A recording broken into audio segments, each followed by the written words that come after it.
কয়েনটা কিন্তু ওয়াশিং মেশিনের যে সাইকেল অটোমেটিক্যালি আটকায় যাবে, তখন ওয়াশিং মেশিন কাজ করবে না।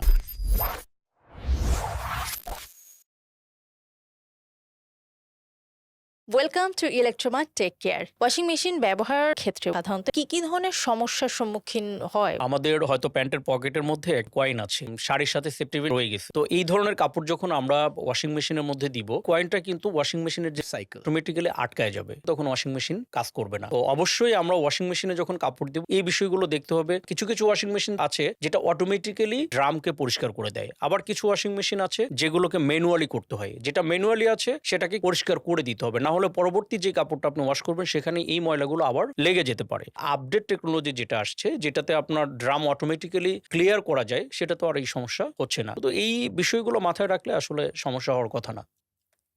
টেক সম্পর্কিত যে কোনো কিছু জানতে বা জানাতে নিচে কমেন্ট করুন এবং টেক সার্ভিস পেতে কল করুন 16649 এই নাম্বারে। এছাড়া আরো বিস্তারিত জানতে কানেক্টেড থাকুন ইলেকট্রোমার্ট টেক কেয়ারের সাথে।